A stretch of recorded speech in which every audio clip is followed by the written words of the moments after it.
The healthy ego has its one hand firmly holding on to its reality. So it's the ego that gets educated. Everything happens to the ego. Everything happens. The ego is the one that gets broken and suppressed and forgotten, and it's the ego that enlightens, actually. So the enlightened and the awake ego is the healthy ego, and the ego knows that even though I'm an individual, I am inherently connected with the all, and that I am one, and I'm having a episode of life through this body. I shall have another episode through another body, and that I'm not at war with anything, though I can set healthy boundaries. I can go to war if need be as Arjuna, but it will ultimately be for dharma. What is dharma then in this context? Dharma is that which allows for all egos to function in a healthy manner under the cosmic law.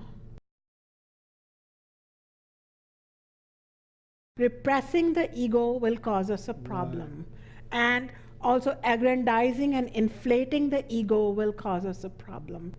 And some of us do that. I have seen that. I mean, in India, I have seen that with some women, some homemakers. And it's less frequent now, but I saw it in India where some women would well, we always eat after the men have eaten. We always do this when this happens. It's just like they have nothing. They're just living, people who follow whatever the men do. And I found that they were like as good as dead. And then really sadly, I found the Western woman to be equally dead. Well, we come to life when some man likes us. When I have a man in my life, I feel better. And then I realize, oh boy, this is not an Indian phenomena. This is a universal woman phenomena. Then I talked to men, and men said, if I have a job, I feel I have an ego. If I have a woman in my life, I have an ego.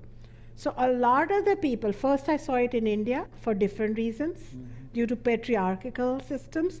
Then I saw it here because of emotional invalue that people feel here. They need partners like crazy, and without partners, they feel empty, dead, no ego.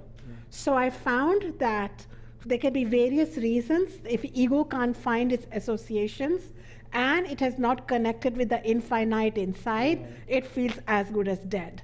And when that happens, there's depression, sadness, compromise, and forgetfulness of the real nature. The other option is the ego gets very inflated. And that's another concern. But we all have it. To understand its nature, to sidestep its nature. And how do you do it? By observing it and saying, that's the ego talking, not reality. I am the infinite. How is that? Would you like to talk like that crazy? Would you like to talk like crazy people do and say, excuse me, I'm the infinite. Better watch what you're telling me. Can you do that with yourselves sometimes? You can do that.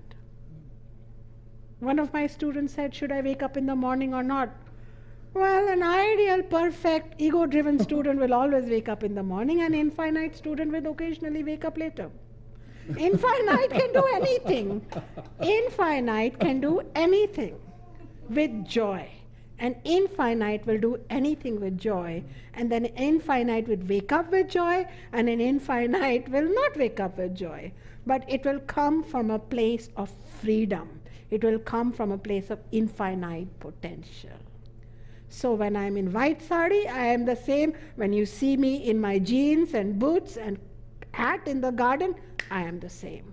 The same infinite does not matter on associations. How is that? Is that good? Otherwise, if nothing else, now we'll get bound by our clothes. Fashion statement. I'm an Acharya. This is how I dress. Can get very tedious, Be free. Not permissive. Dharmic. Dharmic means my inner self recognizes your inner self. I make room for you to be crazy or sad or happy. And I make room for me. I let you live. I live. That is the invitation.